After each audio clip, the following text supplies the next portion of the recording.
Hey guys, welcome to the Nick Bahe YouTube page. You know what you need to do. You need to subscribe, you need to ring the bell, you need to like the page, you need to leave a comment. I appreciate you. All right, here we go. We're back. I don't know if people want us back, but we are back. We have no choice to be back. Shouts out to Go Currency for making this happen. You're drinking tea. I'm drinking coffee. It's a Wednesday morning. It's about 10 a.m. How you feeling? How you doing? You doing okay? How come this is just the ultimate? Like if you hug your mug, you're a girl in the fall or the winter. You know what girls do that guys don't do? They have the ability to like cross their legs on the couch. Yeah, they want to get guys kind of want to take up as much room as possible. Yeah. Like if they lay down, like, what's up? We use the pillows. Yeah, they want to extend, give as much space as possible. Girls like how can I get as tiny as possible as I sit down? Or like legs crossed. Legs are under, like sometimes the double fold. Yeah, I don't know what that is. Crisscross. Right. I've never been a crisscross guy. Stuff hurts. You need to go see the chiropractor. Oh, yeah. The day after. There's no question about that. There is zero question about that. Yeah, guys, it's all about space. And like space. when I hit the couch, like my body needs to relax. Like I need to lay out. Right. Kinda. Yes. Or get the feet up. Like girls, they want to crisscross and they want to do all that stuff. Do what you're saying. Hold the mug like that. It's ridiculous. They hug the mug and they want to tell you about their day and their feelings. I heard this. There was a girl. There was some female stand-up comedian, and I just saw this clip, and I was like, "That's pretty good." She was like, "Marriage is waking up every day and the person next to you giving you a full report on how they slept." And I'm like, that is the most true thing I've ever heard in my life. Oh. It is kind of true. Like I'm guilty of that. Like you roll over and you're like, not very good. It wasn't as good as I would have liked. I wanted more. Yeah, I think it's fair. If you had a bad night's sleep, you should let the other person know, like, right. Didn't get sick. Didn't even get 3 hours. How many times has Belle, your daughter, woke up? You hear her, but you're like, I'm not gonna. If I just act like I'm asleep, and she'll wake up, and I've gotten a lot. You played the fifth. I mean, yes and no. What's amazing is I think it's like dad brain where my wife, if she hears the baby, will wake up. And, right. Yes. The bird. Yes. Like it's like those National Geographic birds. Like she's a bird. Yeah. There's a nest. There's a baby. She's alert. I'll sleep through it. Like, and I mean, I'll sleep sometimes. Through it. I know I've gotten worse sleeping through it. But do you ever there are times I think I'm like Jack Nicholson in The Shining, like hearing things. Sometimes I'll be in my house and I think I hear a baby crying. I do that too. It is. What? You hear that? It's like you're hallucinating. Seriously, I think I'm the same way. All parents, I think, they just feel like the alarm goes off and they're hearing babies crying. I think shouts out to Go Currency for making this pod all possible. Okay, I got you. Okay, let me see how many pages I wrote of stuff. Okay, so this is all I'm at 8 pages of things. Okay. Can I ask you a question? A dumb question? Yeah. When do you do this? When do you do your writing? Just over the course, like whenever I get a moment, like kids are good. I did a lot of it last night. Okay. From like 8:30 to 10. You do it the night. You don't do it the morning. Okay. So I write notes on my phone, topic ideas, and then I'll really put them together. And I kind of just. And the good thing about you is I don't feel like I don't have to throw hey, do you care if we talk about this? I just kind of write stuff down and I let you just react. Yeah, I'm never going to tell you about things. Okay. So I got a bunch of things. I'm not sure if we're going to get to everything, but we're going to try. We're going to get into a Wisconsin preview. Mickey was had his press conference. And of course, Mickey just tells everything. I got to tell you. I didn't even hear what this press conference yesterday, but I'm excited. I'm excited to hear through you what Mickey divulged this week. How you guys doing? We're excited about Wisconsin. I will tell you guys, I was picking my nose on the ride to work today. It's like, Mickey, little too much, little TMI. Okay. I'm excited. We got Wisconsin. We're probably going to go deep the first play. There's a chance we're going to take a shot early, often, maybe even during the script in the first drive of the game. If I were Jim Leonard, I would keep an eye on Palmer. We might just throw deep the first play. And then with that said, I'll open it up to questions. He's way too honest. But maybe he can use that as an advantage someday, right? So that's why I wonder sometimes, if you just divulge everything, you don't know, because at this point you're like, I don't know what to believe anymore. Yeah. Whip is quick to kind of say everybody's good. Yeah. Like, how's Casey? Like, I look fine. And like, Casey didn't practice, you know. Whip is, by the way, Whip's going to the booth. Which is fine. Okay. I can't believe we're going to do this. All right, get your headphones on. I have a song. The song is going to, we need longer chords here. This is ridiculous. So the song has to do with the kind of the time for Nebraska football. And then I hope you allow me to be stupid for a little while after this. Yes. So there are some things going on in the world of Nebraska football. And to me, I kind of thought that this song is pretty appropriate for the moment. Are you ready for this? I'm ready. Okay, here we go. I'm going to get to the part that I want to get to. Okay. All right, here we go.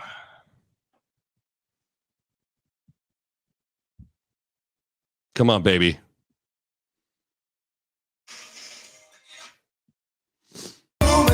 Surrounding me every day. I just need some time to get away from all these rumors. Timex Social Club rumors. Hear the one about Tina. So this is just rumors going on right now. Very inappropriate verse. Michael, some say he must be argue, but they said if he was straight, he would move that way. It's like, what? Susan, some say she's just a tease. In her camera sauce, she's 6 feet tall, she'll knock you to your knees. So the rumors have been about surrounding me every day. These are the Timex Social Club rumors have been about the coaches, right? Well, Monday was the Matt Rhule day. Matt Rhule day? Yeah. I mean, is this so like... Are you interested now as we parlay to the ridiculous part of this whole thing? Are you interested in hearing about some of the... I feel like I'm Bill Maher. Like, we actually got some of the new book titles. Do you want to see this? Are you interested in hearing about any of the rumors about the coaches? Yes. Do you want to hear? Yes, Would you like to hear about what some of these rumors look like? Oh. So I'm gonna let you know what some of these rumors are. Okay, we're just gonna let it build up. Oh, okay. I see. Okay, I see what's going on here. Okay, this is now making sense. Okay, so this is just Timex Social Club got together and they made a remix to rumors in honor of the Nebraska coaching search at this stage of the game, right? Because things are heating up, things are getting crazy.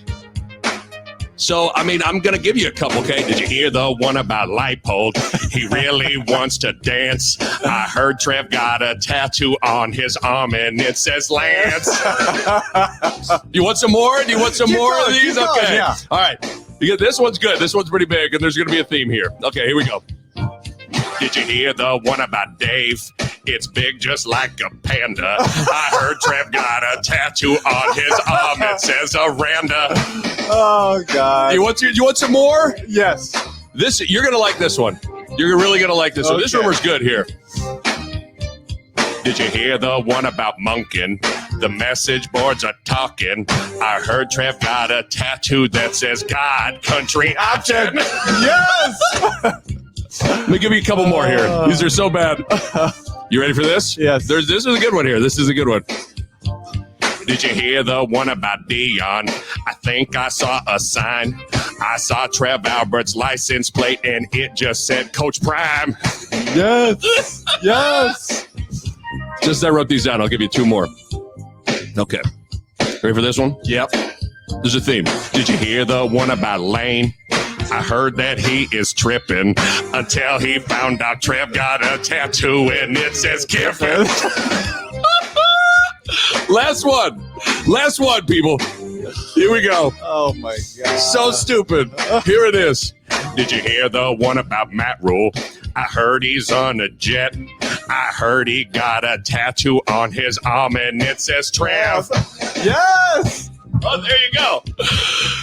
Oh, my God. Those are so... I I tried to get creative, but I thought it was funny that every rumor ended with Okay, guys, what's the significance of everyone being every rumor. As I started writing down these rumors, the first two I wrote down were Rhule and Leipold, and they both ended in tattoos. I was like, this would be funnier if every rumor ended with some sort of tattoo. Someone I heard he's got a tattoo on his arm, and it says Lance.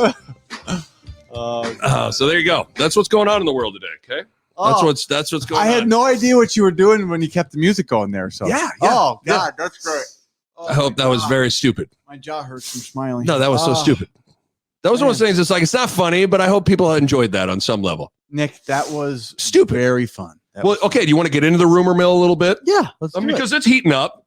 What do you? Because we had a buddy text us, our buddy Chris text us about some rumors and stuff like that. Like, what do you chalk up the rumors to right now? Because they really have seem to increase exponentially over the last couple of weeks. I think it's just restlessness. It doesn't seem that there's a real leak out there. It seems more just like people just need something. They need something right now. And so the rumors are filling that void for we're not really relevant in any way right now. So that's where the rumors come in. I think you're right. I think it's two things. I think one, it's close to the end of the search. So people are, you're getting to the end and people are getting antsy. I also think when there's a void, in the absence of information, human beings can't help but fill that void with stuff. Yes. But I also think a part of it is, I think the Mickey Joseph train is losing a little bit of steam. And tell me, I think a lot of people, and I'm even guilty of this. Yeah. I think a lot of people felt this obligation to embrace Mickey and root for Mickey until it became pseudo obvious, Mickey might not get the job. So I think anytime the rumor mill started heating up, people were no, we got to respect Mickey. Yeah. And we're not going to really play into the rumors at this point out of respect towards Mickey. So I think it's the end of the search. There's been a void of information. The Mickey train's losing steam. All those things have led to a bunch of different stuff. That's an interesting way to phrase it. It was almost a respect thing for Mickey to almost I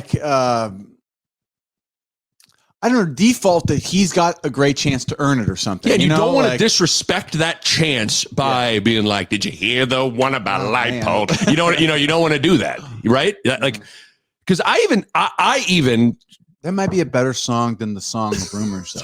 I just enjoyed it. I actually enjoyed the song. It's a better song. Could you imagine someone doing 4 minutes of, did you hear the one about Blub?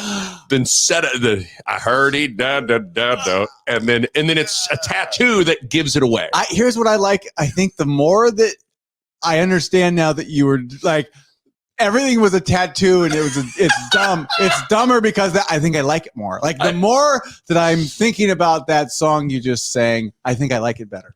I sat down over coffee this morning because my little 6-month-old slept in today. So I was like, okay, I got a quiet house. I knew this was a song I wanted to do. And I started writing and I was like, okay, I think it's funnier if every rumor is in a tattoo that gives it away. The only two, there was a license plate. Rhule, license plate had Prime. License plate had Coach Prime. And then various people got tattoos. Sometimes it was mostly Trev got a lot of tattoos. Matt Rhule got a Trev tattoo. That's very telling. That's so stupid. Maybe that's telling of where Matt Rhule's at. Okay, real quick. Let's get into some of the rumors. I believe the rumor. So I believe I'm all in on these rumors. Front runner now. Yes. Okay, well, real quick. And I wasn't aware of this rumor until I read Mitch Sherman's piece today, but apparently Zach Smith, former Ohio State wide receiver coach, he said on a podcast that Dion to Nebraska was close to happening. I will say this, even though I just did a rumors song that included Dion, I think of all the candidates that have gotten thrown out there, I think Dion is the one that is the most absolutely crazy to me. It seems the least logical, maybe. And I saw there was something on, I think maybe it was Eric Strickland had a podcast. I think he legitimately texted Dion himself. Right. And Prime said no. No. He said no flat out. And right. I think that's usually, if that's not the proof you want. I just doesn't mean it's not, there's not a kernel there. Maybe Dion's a guy that, they called.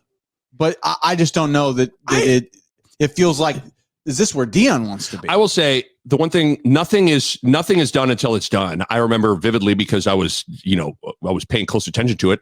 I had committed to Roy Williams. Roy Williams, then rumors to North Carolina were heating up. I'm in my house like, oh my God. Yeah. And he was asked after they lost the national championship game in 2003 to Syracuse and Carmelo. Bonnie Bernstein asked him about the North Carolina rumors. And Roy Williams said on like live, said, I don't give a shit about Carolina. Yeah.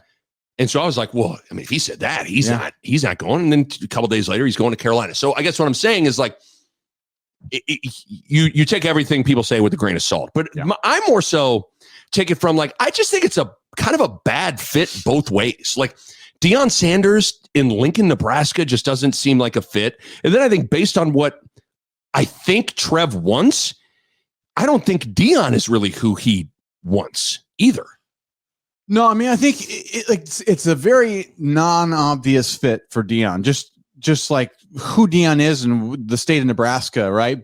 I mean, it's intriguing in some ways, but just because Dion is like, he's the greatest cornerback to ever play.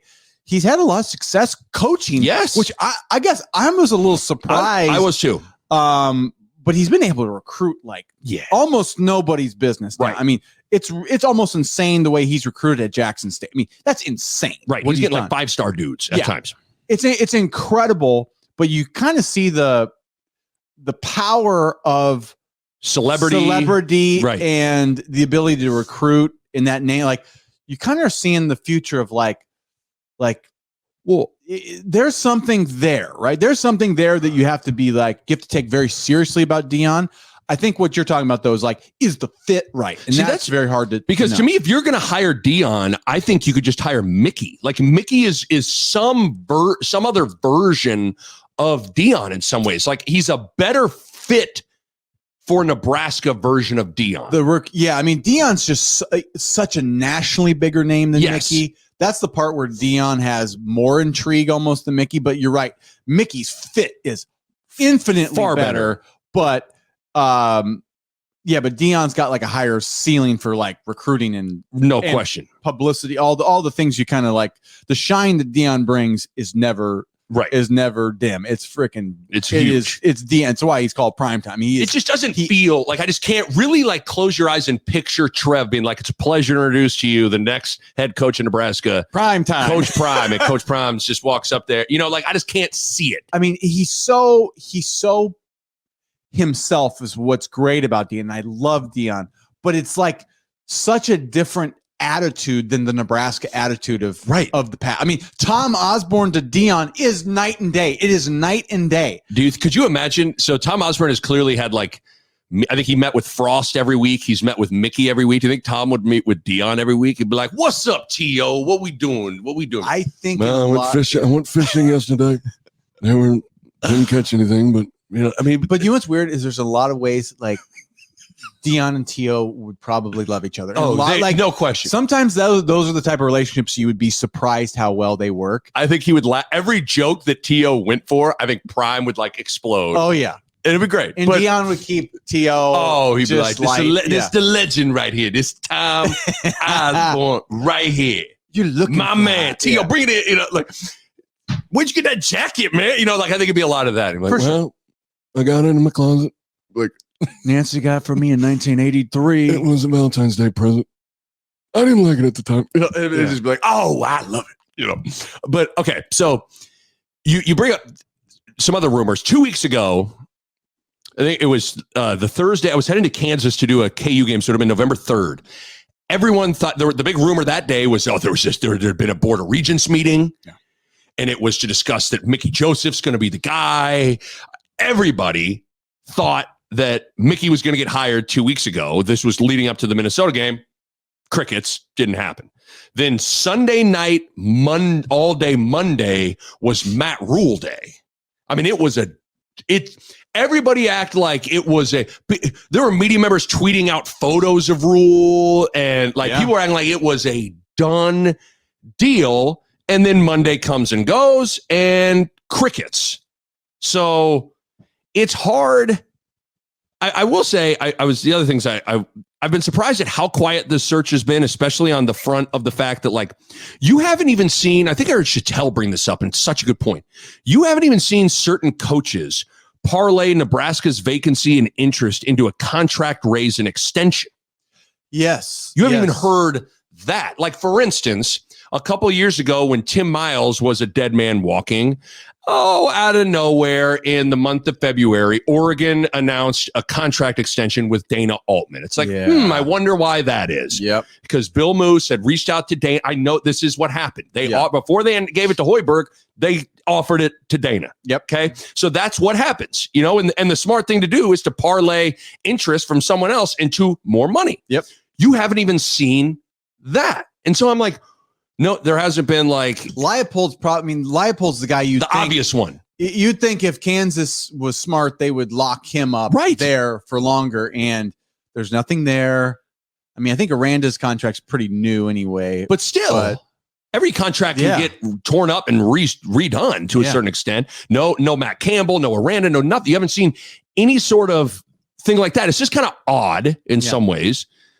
But when you do, after the fact now, read about how things went down with Lincoln Riley and USC, when you read about it, my understanding is that basically USC hadn't talked to Lincoln Riley until the day after the final game of the regular season last year. Yeah. Now, Lincoln Riley's agent there had been conversations like that, but Lincoln Riley himself had not spoke to anybody at USC until the day after the USC season was an early firing. What were they September as well? Yeah, I thought so. Yeah.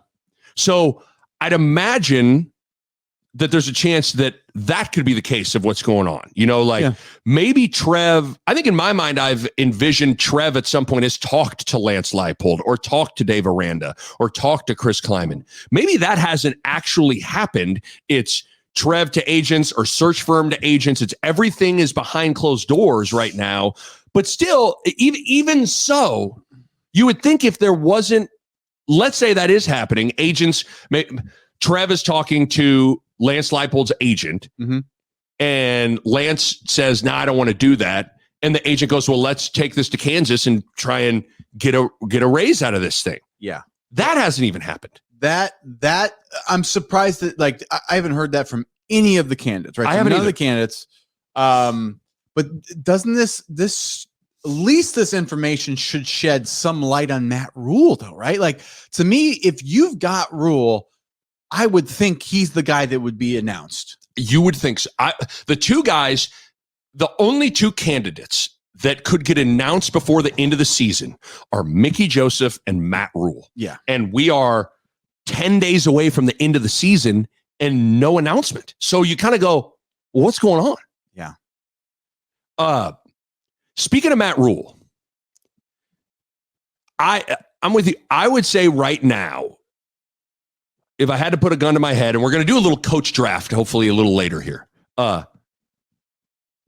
think the most likely guy is Rhule. That's just it. Do you feel that way? That's what it feels like to me. It's like I got no explanation for why that's a better, I don't know enough about Matt Rhule as a coach to know why he would be the number one, but it seems like the feel is that he is the number one, right? Yes. Like, for whatever reason, the national media and the local media are kind of, I think, both on it's probably a Matt Rhule. Like, I've heard more about, people, the national media saying it's Matt Rhule.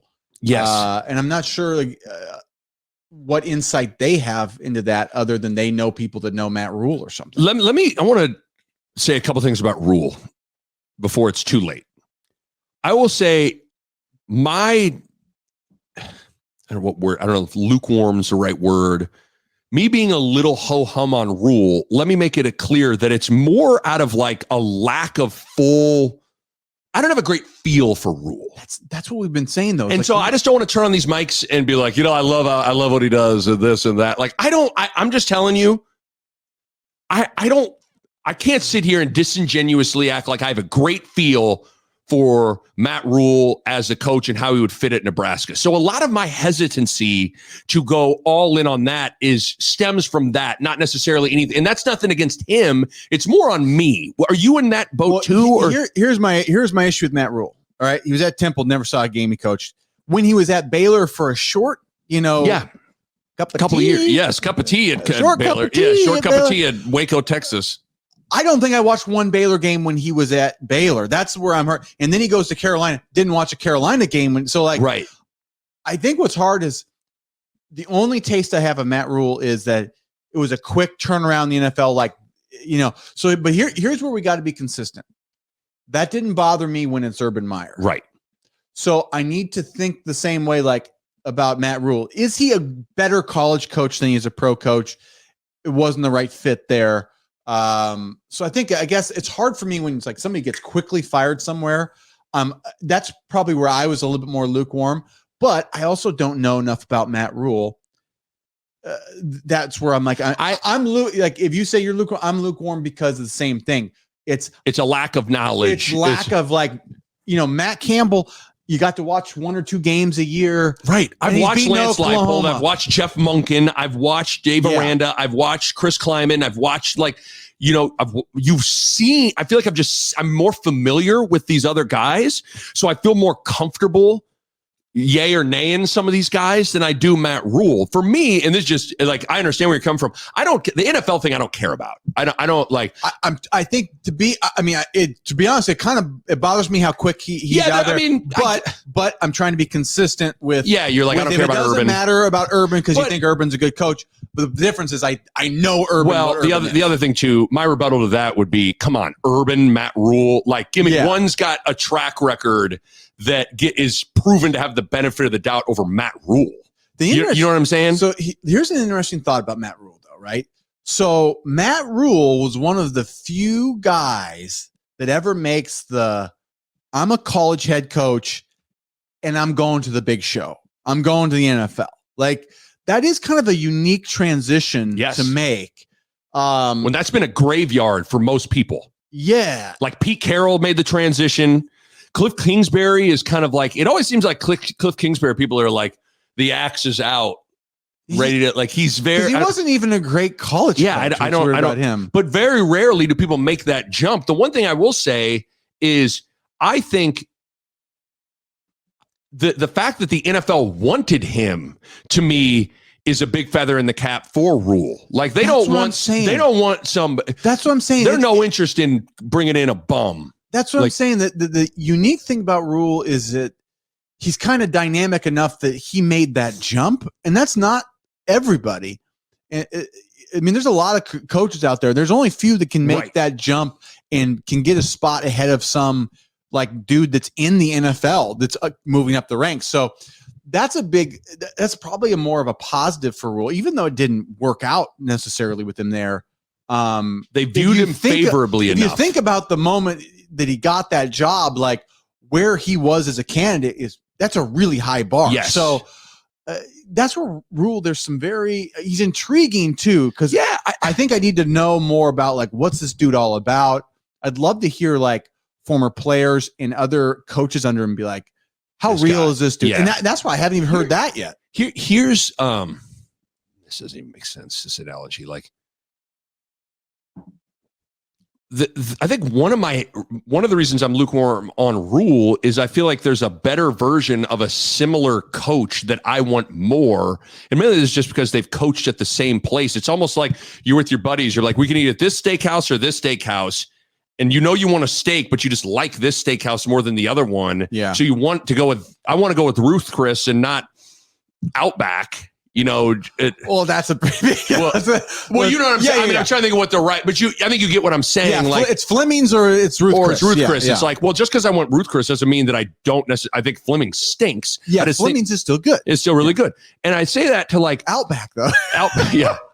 Applebee's or Ruth Chris? What are we thinking here, fellas? Nick, only you would hold Outback or Texas Roadhouse up to Ruth Chris. Hey, dog, you ever had them rolls at Texas Roadhouse, boy? Nick Bahe. Oh, boy, them boys. Ooh. So the joke was always if Nick Bahe was there was a search warrant out for Nick, if he committed a crime, you would just put out an APB that check all the Texas roadhouses in the 500-mile radius. And you'd catch him eventually. Yeah, those rolls bring your boy in, Texas Roadhouse, Outback Steakhouse. They're good steaks, man. Well, the best part is you used to think that was like fine dining. I know. It's like, I tell Kim, like, hey, wear your nicest dress. We're going to Texas Roadhouse. Honey, it's our anniversary. Oh, we're going to eat. There's peanut shells all over the floor. Outback Steakhouse. We're going. A bloomin' onion. No, but let me say this before it's maybe too late. Dave, I still like Aranda more. Yeah. I've been like, if you think about it, to me, Aranda has had success at Baylor, just like Rhule did. You could argue more success at Baylor. He actually won the Big 12 last year. He actually beat ranked teams, as we pointed out last week. When you look at Matt Rhule's tenure at Baylor, he never beat a ranked team. I also like that Dave Aranda has coached recently in the Big 10. He was a defensive coordinator at Wisconsin from 2013 to 2015. Yep. I like that. He just won a national title at LSU as a defensive coordinator. Like, guys, that is huge. So to me, like, and then the last thing, if you value Mickey to the degree that I think a lot of people value Mickey, the most likely head coach candidate that assures Mickey Joseph is here is Dave Aranda. I guess I feel like I'm taking crazy pills that I haven't felt like. I kind of feel like Aranda is the home run. You know what's weird is, I don't know what it is about the Aranda thing. He seems to be the least talked about of all these coaching candidates. When I mean, I know you say, I feel like I've talked he's to your more, home run, and there's a lot to like about Aranda because, like I said, Big 10, SEC, Big 12, success, defensive guy, lots to like there. But it seems like, I don't know if that's just like, do people know something we don't? Like, he's happy where he's at Baylor, or the contract is too big. I don't know. You name it. Like, what's the thing that's keeping him from being a bigger name for this job? I think what's interesting is you've right. And I could even say Chris Kleiman. I feel like Chris Kleiman hasn't gotten talked about a lot. Now, maybe it's because maybe people know that he's, off the market from the standpoint of he loves his AD and all those sorts of things. And he's kind of got it going now in Kansas State. Like, the guys that I'm not so sure aren't like 1, 2, and 3 or top 3 on my list are Aranda, Kleiman, and then, God Country option, Jeff Monken. And I feel like 2 of those 3 just don't get talked about a lot. I don't think any of them get talked about. And so maybe I'm over here on my island, just like that, like a crazy Bahe on his island. He likes Aranda. I mean, I'm hearing Mickey, I'm hearing Matt Rhule, and combination Leopold Campbell. Yes. That's really what I feel like I have heard. Little Gary Patterson going hard to the paint for it. Yes. But really, like, never Aranda, Monken, Kleiman. The one good thing about Rhule is he's got that $40 million buyout. So any contract he gets from a new employer gets subtracted from his, I think let's say he's going to get $10 million, whatever, like that gets subtracted. Yeah. The reason I bring that up is that could free up a lot of money for your assistant coaching pool. Yeah. Where you could, maybe Matt Rhule, you don't have to pay him $8 million a year. Maybe you can get him at whatever, $4 million a year. Because he's double dipping. He could double dip, so he could say, "Hey, just give me a little less because I'm going to get it anyway." I'm going to get to $8 million one way or another. I'm going to get this and that, and it's going to get to 8, and then that's going to free up money to go get more high profile assistants. Yeah. That's a real thing. Mm-hmm. That's a real thing. I'm not against $1 million coordinators. No, absolutely. I mean, if we learned anything, you got your Mickeys, like the Mickeys of the world. You got to pay because they can get the dudes. Like, you get your recruiters, you get the coordinators that are the best of the best. Like, that's what it's about. So that's a good thing. Yeah. So that's a good thing. So, that's very interesting. So I wanted to say all those things before, like, anything gets announced. And obviously, if it ends up being Rhule, we'll have to familiarize ourselves a little bit more.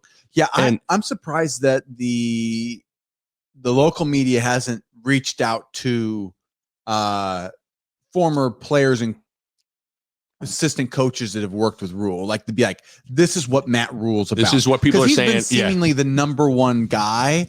You would think there'd be a little bit like some blurbs on like why is this dude so good? Why is he such a hot? I did see this quote and I liked it. It's from Paul Meyerberg. He was on Hail Varsity Radio.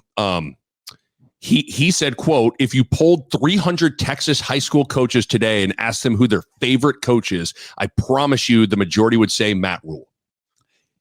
Specifically in Texas. Whoa. So all of a sudden now, you open, maybe that becomes a state that is kind of dried up for Nebraska. Maybe Rhule gets you back into Texas. Well, that's strategic, right? So, I mean, I remember just when Urban was talking, like Urban had a great breakdown in Nebraska, and he always says there was a major mistake when we left the Big 12 and we stopped recruiting Texas. Like that was the pipeline that Nebraska had always tapped into. Right. And we know that's going to be a strategic hotbed for us in the future. We got to do well in Texas. I mean, Mickey's helped us do well in Louisiana. Sean Beckton's been really good in Georgia. Right. We have not done well in Florida. No. Well, they've gotten guys from Florida. They just haven't really panned out. Guys. Yes. Yeah. But that's, to me, that's where, I don't know. It means maybe we're reaching. Right. I think we're reaching in there. We're reaching for guys that I've always felt like the Florida guys, we reach for stars, like quote recruiting stars, not like we've reached for players. Well, I'll get more into Mickey's presser, but since we're kind of talking about that, he in his press conference yesterday, I think it was Eric Olson of the Associated Press asked him about USC and UCLA coming to the Big Ten and what that maybe does for recruiting and strategy in terms of California. Yeah. And Mickey basically said we're going to have to go to Cali now. But I loved what he said. He goes, if we go out there, we're going to get a draft pick. Yeah. I like that. I think if I had to interpret what that means, they're not going to go out there and take a chance on some guy. Like if they're gonna roll the dice, I think they'd rather roll the dice on a 500-mile radius guy than roll the dice. That is it, though. That's how I interpret that comment. So that to me is, I think that to me is like the biggest mistake the Frost era recruiting was it was they reached, all their reaches were guys that didn't want to be in Nebraska. Right. They're reaching for guys that aren't that good, that have some potential, but they're not proven like tough, hardworking football dudes that we can plug and play. Right. Fit our system. All right, we're going 3 or 4, boom, this guy, they're reaching for a guy. It's like, well, he's got we like his rankings, but there's a lot of question marks. Or just he's from Florida. Yeah. And he's fast. Let's take a flyer on him. And it's like that. And so what I like that comment from Mickey, because I think it's just because his point too was, a lot of the top guys, he goes, a lot of those guys want to stay West, a lot of the top guys. Yeah. So I think he made it sound like, listen, a lot of the top dudes in California are going to go to USC or UCLA, or they're going to go to Washington or whatever, somewhere on the West Coast. He's like, if we're not going to get one of those top dudes, we don't need him. We're not going to go get him. We're not going to waste our time. The turnover, I've been there is a culture change for these dudes. Like the dudes that came from California, they were all they love the beach. They missed the beach. They always are talking about all the stuff they would do. It's a different attitude. And it's just the Midwest is its own thing. It's like we're more about the process of grinding and it's always something a little different out West. It's like football is a little bit more of an afterthought to the there's always some of that I think that comes out of the West Coast, the California guys.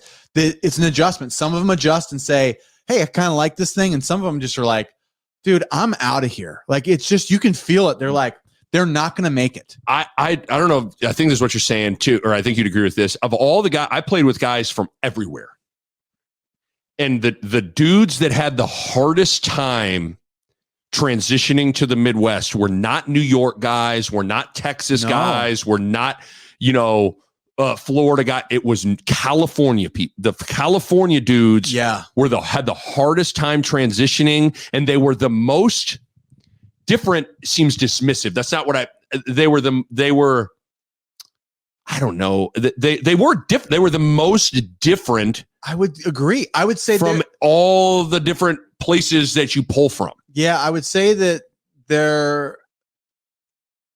I'll just come out and say it. A lot of the California guys I played with, the most soft dudes I played with were always from California. Really? Yes. Well, I mean, I think like if we're talking basketball, yes. I mean, if you come from New York, Chicago, yes, like those are tough.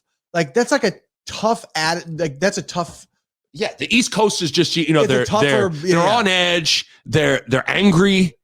It's an attitude though, yes. right? The attitude of when you come out of New York or Chicago or any of those places in basketball it is definitely toughness. Right, and there's California cool. Everybody's California cool. But it's laid back. It's just the culture isn't about. It's not about the toughness and the work. It's more about there's just so much more going on. Yes, I always say like they're just used to like the amount of entertainment. I mean, it's the entertainment capital of the world. You got Hollywood. You got the beach. There's something to that. It's just a little bit more like chill. You can't tell me the weather. I mean, the weather has to impact. Like if it's 75 and sunny every day. Life's a lot easier. Let me tell you something. Most of the time, the guys that make it in the Midwest that come from the Californias or, there's a few other pockets in the country that are like that. They're unique birds that they want to work. Like they want to be workers and they have bigger ambitions. The guys that are just sort of like the average, they struggle in the Midwest. Right. So I thought that was a good comment from Mickey. As he was bringing, I thought that was a great. I was like, yes, I like that. The beauty is like, yeah, go get the star. If that dude wants to come here, right? Take him. But if it's not like this dude is a home run player, if it's a maybe guy, take the guy closer, right? Because we can count on the guy staying. Yeah, I think that's it. You can count on him being more of a fit and staying. I just the turnover, who was the dude we got the dude from Hawaii in that one recruiting class. And then my first thought was like, great. But I was like, the chances this guy stays coming from Hawaii to Nebraska, I just was like, it's not great, right? It's not great. It's like if a guy from Nebraska, the chances of a kid from Nebraska or Iowa or Kansas staying in Nebraska, put it at 80%. Right. A kid from Hawaii or from LA, like, put it at 10, 20, 30%. Like, I just don't think if you're going to miss, it's easy to keep them. If all things are equal, like I'd rather take Garrett Nelson from Scotts Bluff. That's a 3-star than some 3-star from Orlando. They're comparable. They're comparable, but this guy is from a bigger school or something. So to me, it's like, I still like, I don't know. I want to know. How bad do you want to be here? How bad do you want to be here? And I want to know, like, when you recruit, I want you to talk to all of the coaches in the area and be like, who's the best player you played against? Right. And if it's not that guy, right, you go.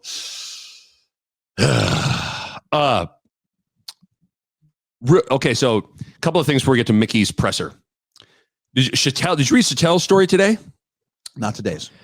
So I'm not gonna lie. I'm gonna read the first 3 or 4 paragraphs, and to me, it doesn't sound like, I would say this doesn't sound like Mickey's a candidate anymore. Like, it's a weird. So this is from Chattel. Again, we're taping this on a Wednesday. It says interim Nebraska coach Mickey Joseph hasn't had an interview for Nebraska's permanent head coaching job, and he said Monday he hasn't talked to Nebraska athletic director Trev Alberts about the role. But Joseph would be open to staying on Nebraska's staff should another coach get the permanent job. In a brief, separate interview, with the World Herald, Joseph said, quote, he'd love to stay if the situation was right. This is the full quote. He said, quote, I would sit down and talk with the family, talk to Trev, and talk to the head coach and find out what my role would be, but I would love to stay. I mean, maybe reading those 4 paragraphs, that doesn't sound like it's not an endorsement for Mickey, and it's also not sounding like Mickey is acknowledging that he thinks he's going to be the head coach. I mean, it's just the fact, like, and who knows what this, hasn't had an interview for the job, hasn't talked to Trev about the role. It almost sounds like he's like, hey, I would love to stay if that's, whatever the new coach. Like, I just wanted to I read that and thought, well, he's the head coach right now. Right. You know so what maybe, I'm saying? yeah. So maybe it's like, you don't need to have like, did you bring your references? Thank you. Oh, okay. We need 3. Tom Osborne. That's a good one. Mickey, Yeah. you only put down 2 references. We asked for 3. Sorry to be sticklers here, but we have a process. Okay, I mean, that's Mickey in a real boss move. He could put one of his references could be Trev in an interview to Trev. Ooh. That'd be good. Like, you one of my references. You'd be like, you got the job. You just checkmated me, didn't you, pal? But I just saw that and I'm like, I read that. I just thought it was interesting. So here's the thing, though. It's like he would be interviewing for the job that he currently holds. Right. But I think that interview would be more like, okay, we understand. Yeah. Like, okay, we understand this isn't the iteration of what your program would look like if you were the coach. Lay out your vision on XYZ. Like, I'm surprised. Like, and who knows, Mickey may be playing coy. But here's I guess here's the difference though. What's the point of interviewing him when he has the job and his interview is like, show us you can do it? Like, the interview is the season. Right. But I think the interview is also, if you're Trev, wouldn't you want to know, like, hey, what offense are you thinking? Who are you thinking for your staff? How would you approach this, that, whatever?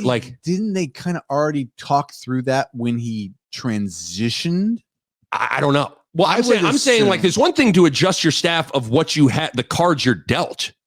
Yeah. I mean, to me, I think if my guess is this, there's been obviously they said there's no formal interview.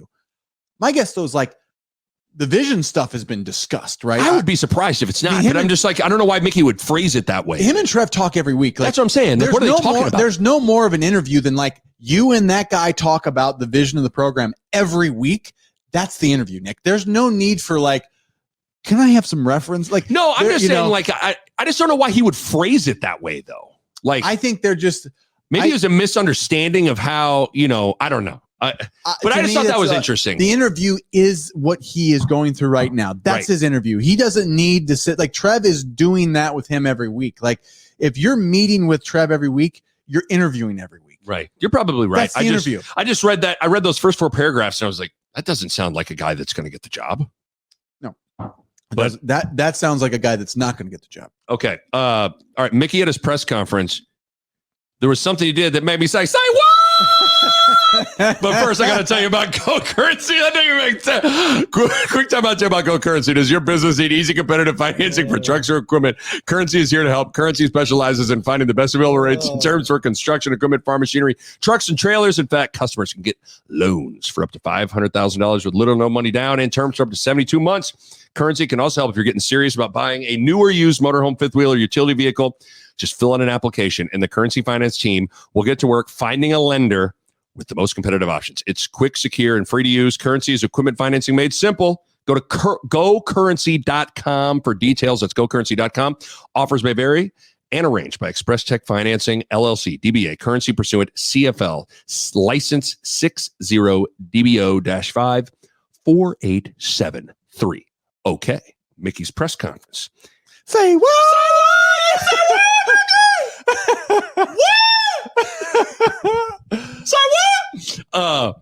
Okay, couple of updates with the quarterbacks. Of course, he acts like he's like when he gets up there, be like, all right, Mickey, raise your right hand. Do you swear to tell the truth, the whole truth? So help you guys. Like, I do. And I mean it. I don't think we have a chance against Wisconsin. We are going to throw a trick play in the first series. Jim Leonard, get ready for that. I'll open questions. No, but okay, so he was very forthright. Chubba Purdy, ankle sprain. He's going to have surgery in a couple of days. Yeah. So he is done. Logan Smothers has been banged up, but likely will play. But then the big thing is that Casey Thompson practiced, and there is a chance he plays. Yeah. I don't know how to read that. Again, he's been one of those guys we've joked about how honest he's been, but boy, would that be a game changer. Yeah. So Casey might play. Do you buy that? I don't know what to. I think the nerve thing, close. I don't know how to. I mean, it's probably going to be close. I mean, Casey, I think Casey will lean towards trying to play. I think he will. I think so. Yeah. I think today's the day where they got to make the call today. I think Mickey even said something like by Wednesday, it's either he's going or he's not. Right. Right. And so they'll know after today, but I think there's a chance. But yeah, I don't know. It's hard. I don't know how to read it. If you can't hold the ball and throw it right, I mean, you can't play, but it's such a weird injury that, a nerve thing, does it hurt? Is it more about like just your grip? I think it's about, can you grip it and can you fricking rip it? Like, can you hold on to that ball and like deliver a throw consistently? Right. Or if it's pain or like shooting pains, right? Think about trying to throw a ball and you couldn't do like a surge. Yeah.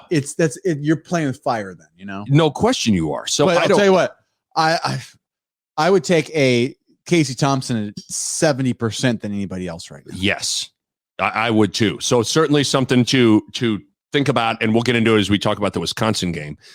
Maybe the honestly the biggest say what moment was in the fact that, so at this point it would be like maybe Casey's number 1 and Logan's 2, or maybe Casey doesn't play, Logan's 1.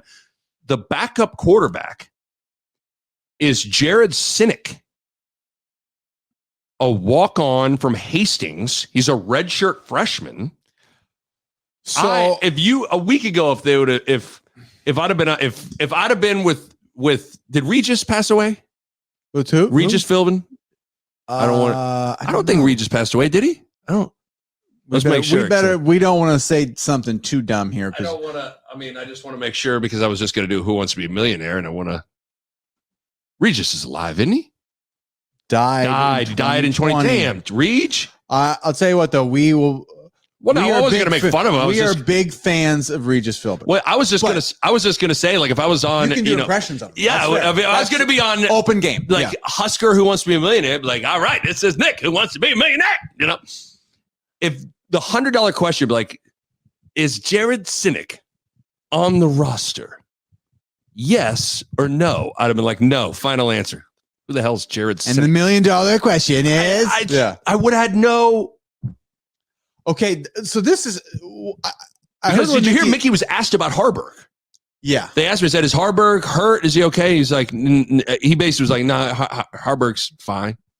But it was like the idea of Heine getting in a game seemed laughable to Mickey. Well, so the Senate, this was the justification.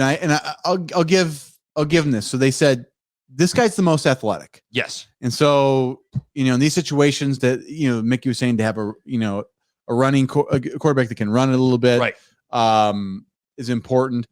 However, you got 2 scholarship guys in Harburg and Torres. Yes. That both have like cannon arms. I guess I'm a little, that's concerning to me about what it says about those guys. Oh, I think it's an enormous indictment on what it says about Heinrich Harburg and Richard Torres. Sinek is a redshirt freshman, so he's the same age as Harburg. Yep. And Torres has been on campus since January. So, but he is coming off a knee. So Torres is the one I'm a little bit like, it might be just like physically, he might not be there. But Harburg, this is very surprising. Harburg and Sinek are the same age, and one, they are like one scholarship and one's not. And yeah, and they're and according to Mickey, it's like Sinek is he would be willing to throw Sinek out there against Wisconsin, and the idea of even being asked about Harburg was like, come on, man. But that's surprising. That is surprising to me too.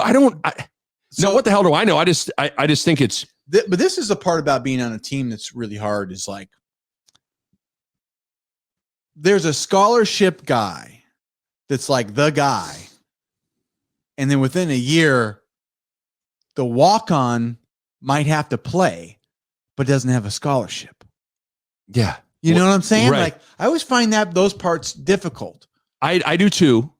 Because there's like, let's be real. It's like the same reason why NIL is a bit of a problem to me, is like, you usually play the scholarship guy over the walk-on just because, like, well, we used our scholarship on this right guy.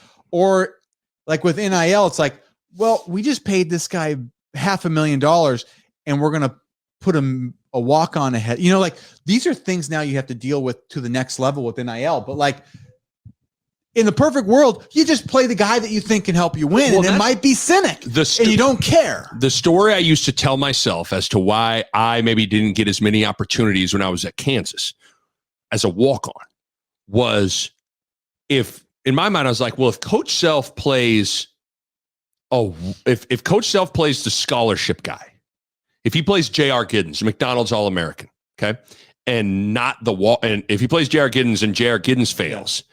Everyone's going to go, well, J.R. Giddens was a bust. Everybody's going to blame J.R. Giddens. Yeah. But if Coach Self plays Nick Bahe, the walk-on, and Nick Bahe fails, everybody's going to blame Coach Self because they're like, why the fuck are you playing a walk-on? Yeah, you got over the scholarship guy. Or I think as a coach, you get the blame of like you didn't develop the scholarship guy good enough or something. You know, like, but I think we all know what it's like being on a team with that. And sometimes it's just like, the guys that you think weren't talented enough to get a scholarship might just be guys that really get it. Yeah. They really get what's going on. They get how to play. They're gamers. They do everything right. And they just know. Yeah. And sometimes the guys that are scholarships and big names, they don't. And so I don't know what's going on either. I just was surprised. I find it very concerning though, when you got two scholarship guys that a walk-on that's roughly their same age jumps them. Oh, I think it is a bad sign for Harburg and Torres, in my opinion. So especially Harburg. Torres, like I said, he's a true freshman. Maybe he's a little banged up. Who knows? But either way, like there's a world where Jarrett Sinek is like under center. And I don't know a ton about. I just remember hearing his name. So here's his bio. Do you want me to just read his bio from huskers.com? I remember hearing he's pretty damn good. Okay, here we go. Sinek was a prolific passer for Hastings High School. He finished his career with 5,622 passing yards and threw 65 touchdowns. According to Max Preps, he averaged 181 passing yards per game. He went 339 for 598 through the air. Completed 57% of his passes. This is what's interesting. So he had 201 carries for 919 yards and 3 touchdowns.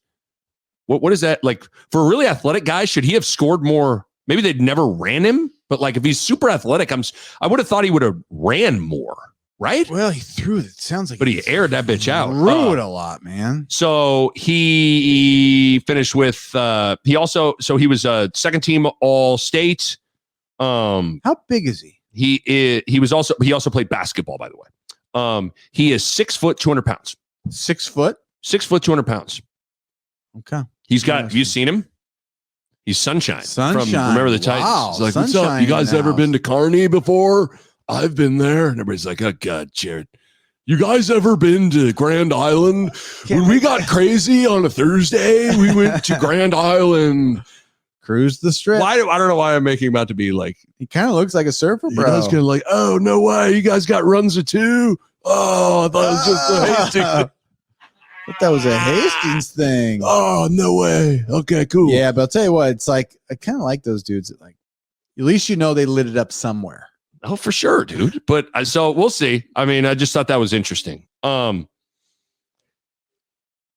we? I'll give you some options here. We're about an hour into this thing. I got an email about someone wanting us to do a coach draft. Do you want to do that quick? Let's do it. So it's an email from Dan. It says, Nick, your old friends on Unsportsmanlike Conduct did a coach draft on the air. I would love to hear you and Bo do a coach draft on the pod. Say safe. Okay, thank you, Dan. That's a play on. I told Joel Klatt to.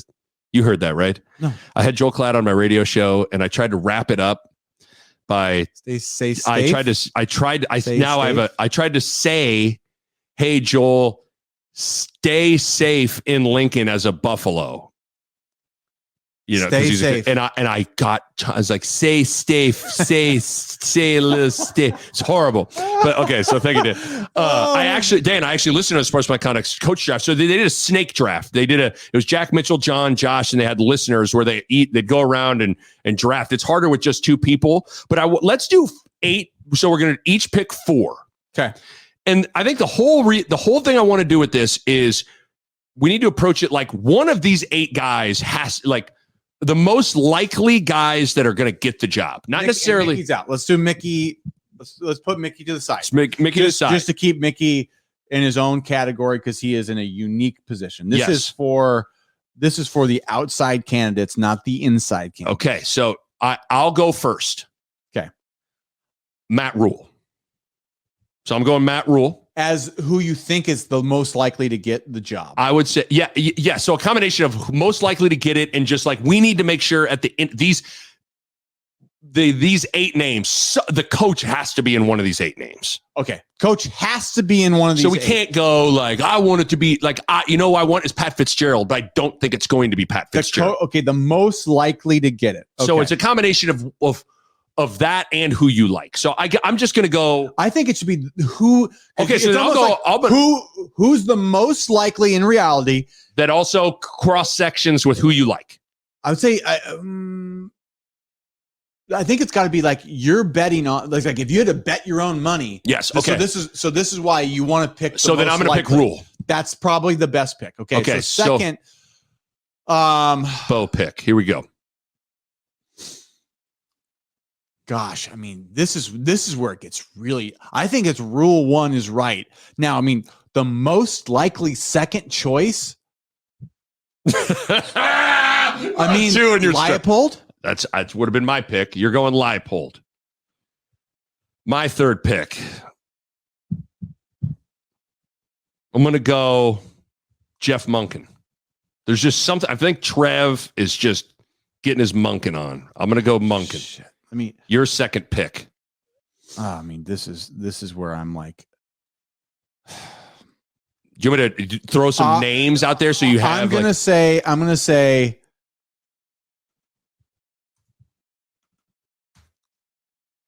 Bill O'Brien. Ooh, you know what? It's there. There's his name has. It was in the rumor to begin with. Like it was one of the first names to be thrown out there, and it's kind of not fully gone away. I think I like that. Yeah. My third pick, I'm going to go. Gosh, do I want to go? I think I'm going to go with Matt Campbell, even though that doesn't feel right, but I'm going to do it. Okay, your third pick. Third pick, I would say Aranda. I already picked Aranda. I didn't pick Aranda. Dang. Yeah. Okay. Aranda. Perfect. Then you got Aranda. I would have put Aranda there. Damn. I don't got my guy. Okay. Fourth pick. Gosh. So here's on the board right now. We got Rhule, Leipold, Monken, O'Brien, Matt Campbell, and Aranda. Yeah. I'm going to go Kleiman. I think that's a good pick. I don't think it's likely, but it feels less likely. Now, just looking at some of these candidates, so I'm gonna go through my thought process out loud. Luke Fickell. You've heard nothing about him. I don't think he has been a real candidate. Mark Stoops, I feel like wouldn't want to leave Kentucky right now. And you've heard nothing about him, but maybe that's nothing. But Mark Stoops is also, he's got that. I think anytime you have an Oklahoma connection, you have a Nebraska connection, right? Like you understand what Nebraska is about to the full. And did he play at Iowa? I would guess so because his brothers and I came up through Iowa. So there's a Big Ten tie. The reason I brought that up is his alma mater is Iowa, and you know what? And I'm going to say Gary Patterson just because he wants it so much. Yes, it sounds like he is politicking for it. Yeah, and the fact that Gary Patterson is, he had 20 years, been coach of the year. I mean, he's not like, a young and up and comer. He's more of the established, what you're getting with Gary Patterson, but maybe it's not like the exciting new hire or something. Okay, so my 4 are Rhule, Monken, Campbell, Kleiman. Your 4 are Leipold, O'Brien, Aranda, Patterson. So we didn't say Luke Fickell. We didn't say Lane Kiffin. We didn't say Mark Stoops. There's been a little Chris Peterson chatter at times, the old Boise State and Washington coach. We didn't obviously say Dion Sanders. We didn't say Dion, but let me ask you something. Chris Peterson, that's an interesting one. What are your thoughts on him? I mean, it feels like the thing he had at Boise State was extremely special. Big And time. I feel like when he went to Washington, it sort of blawed out. I mean, let me see what his record was. At Boise, I mean, look at let me read his records at Boise. Listen to this, okay? Yeah. Here's his head coaching record at Boise, starting in 06. 13-0, 10-3, 12-1, 14-0, 12-1, 12-1, 11-2, 8-4. I mean, holy crap. Yeah. Then at Washington, he goes 8-6, 7-6, 12-2, 10-3, 10-4, 8-5. Not bad. Okay, that's interesting. It's not bad. I get the only thing I get, but he won the conference twice. I mean, that's a big deal. I just get worried about guys that are like, maybe I got Mike Riley PTSD. The guys that have spent their whole career on the West Coast, their whole career, like, so in Boise State, it was in the Mountain West, and then it was in the Pac-12. Like I get concerned about, like, it's a different freaking world in the Big Ten, man. Yeah, I think, and you even hear Mickey say, like, Mickey in his press conferences, I think he's like astonished at how different this world is in the Big Ten is. Yeah, I think that's where having a Big Ten guy, or I think where Rhule and Aranda, the Texas thing. I think the Texas and the Big Ten thing, or in this case, Kleiman's like North Dakota State, like that's a Midwestern, like Great Plains, like truly like. We're not just like we're the Great Plains here. This is like different. Yeah, it's almost different than like Ohio. Oh, it definitely is. Some people call the Midwest like, Ohio, Indiana, like that.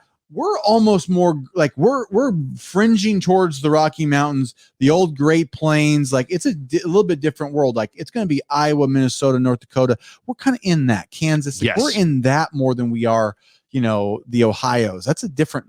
That's a more populated Midwest. But I would say I'm not anti Chris Peterson, but for those reasons I just stated, I think that's true though. Like it is different. Like he's intriguing, but man, like what you've established on the West Coast isn't going to help us here in recruiting. That's how your recruiting ties do not help us. And it's a different world. It's just the Pac-12 and the it's funny how easy I'm sold today, but like you read that thing about Matt Rhule and the Texas coaches, and I'm like, I like Matt Rhule that much more today. Just hearing that the Texas coaches love him. He can recruit in Texas potentially. And I will say, I did a YouTube kind of like rabbit hole of him and listened to him speak. Like he doesn't look like an overly dynamic guy. He looks like a guy that would like go into like JC Penney and be like, you know where any polos are at? And they're like, plain white polos. Need a khaki pants, plain white polo. Double XL red polo. That's what I'm looking for. Yeah. Like, okay. But he was up there. He had a little shit to him, which is good, Yeah. But yeah, so again, Lane Kiffin, we didn't name Lane Kiffin, Luke Fickell, Chris Peterson, Mark Stoops. We didn't name David Shaw.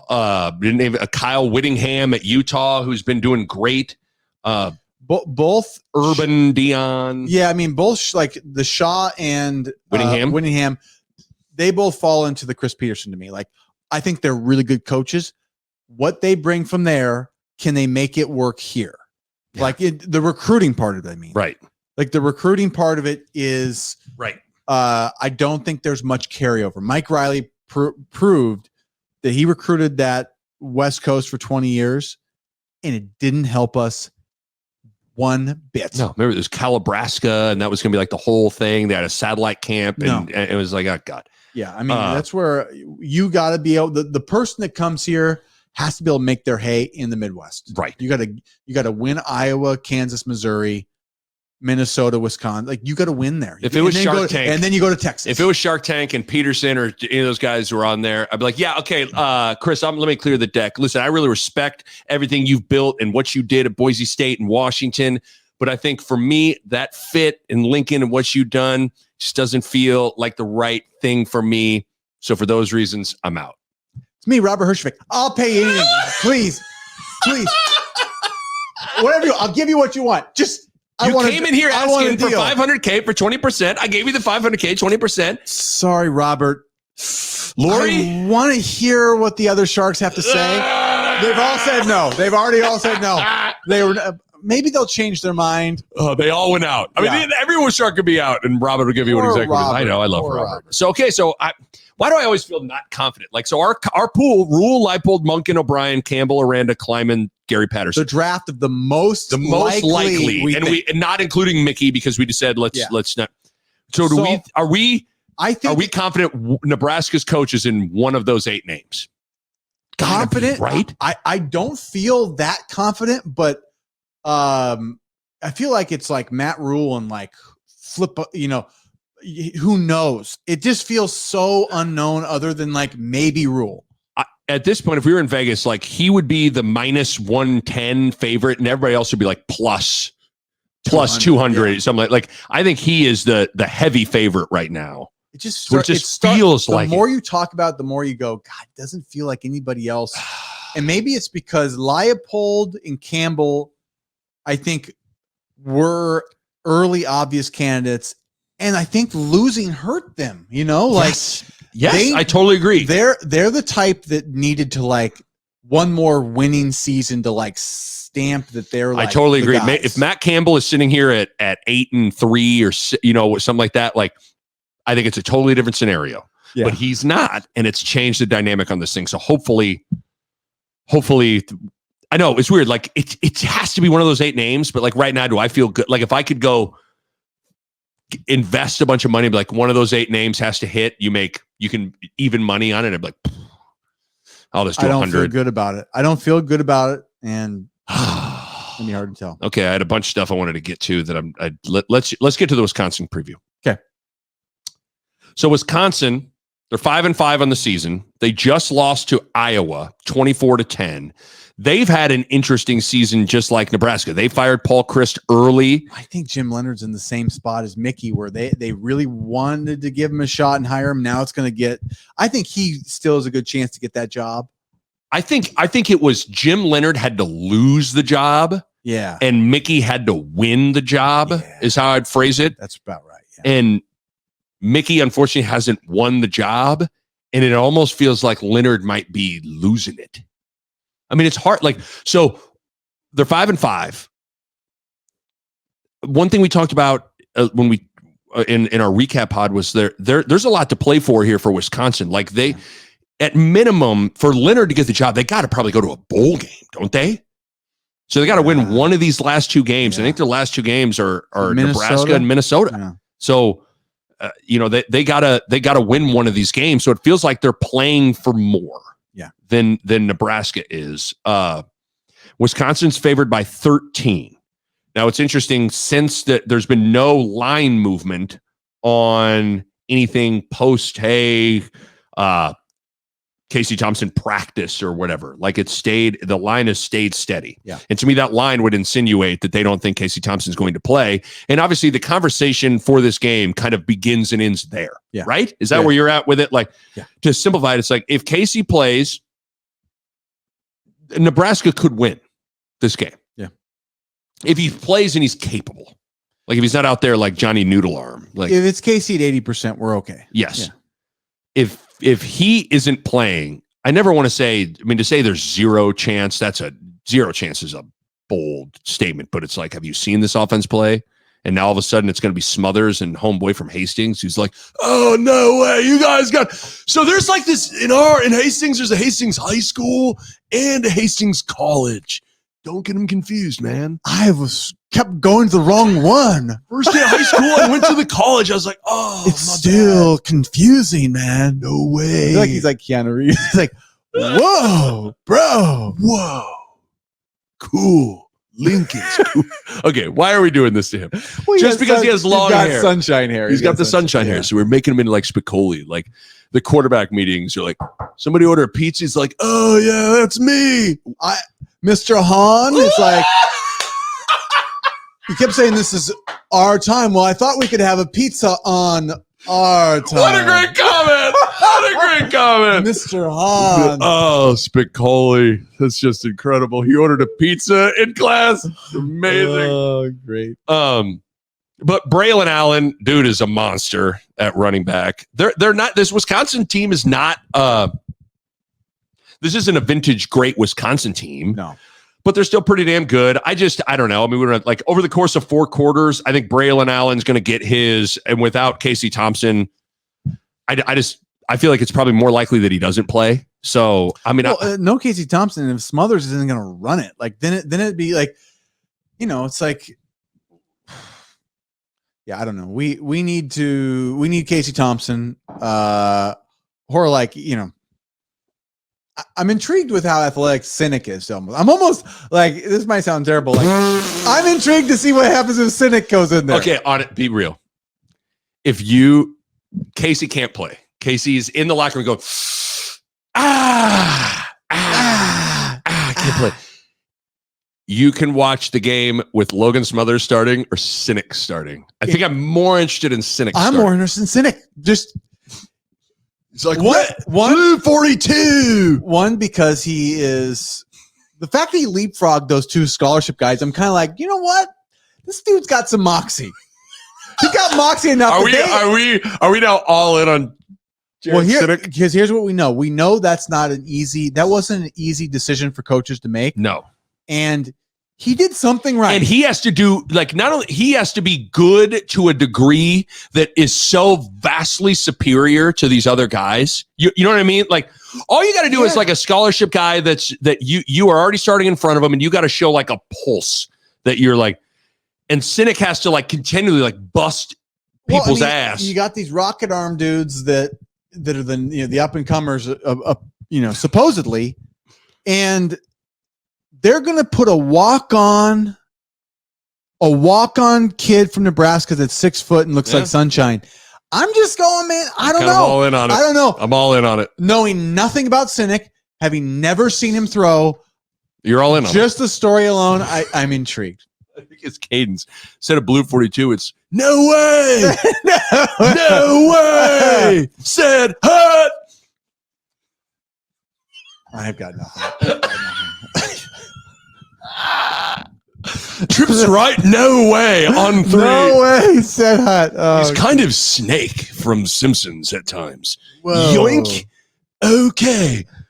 All right. So, I mean, I guess we'll say it this. I think I'll say Wisconsin wins 24-10, but if Cynic starts, I think Nebraska wins 24-10. Whoa. No, I think the Wisconsin will probably win, right? I mean, if Casey, it's all about Thompson. If Thompson plays, it's a game. If Thompson doesn't play, Nick, if we're talking about Cynic or Smothers, like, we're in trouble. how dare you on behalf of Cynic? But I'm excited to see Cynic play. I had other questions for you. I mean, it's hour 15. People probably are tired of us, right? Yeah. You have a job. Do you want to listen to rumors as we say goodbye? Let's. I want to hear more about those. Hear more? Yeah, sing it. Sing it again. Sing it for me again. You want some more rumors? Okay, I want some more rumors. Nick. Okay, we can do it. All right. Play me out. Did you like Lance's? Do you want? I mean, did you like Aranda's? Did you hear the one about Dave? It's big just like a panda. I heard Trev got a tattoo on his arm that says Aranda. Did you hear the one about Monkin? The message boards are talking. I heard Trev got a tattoo that says God, country, option. I mean, come on. That's pretty good. That's my favorite one. Hey, your favorite one? And I like do Kiffin. Do Kiffin. You want Kevin? Yeah. Okay, we'll get out here on this one. Did you hear the one about Lane? I heard that he is tripping until he found out Trev got a tattoo and it says Kiffin. All right, stupid. See y'all next week.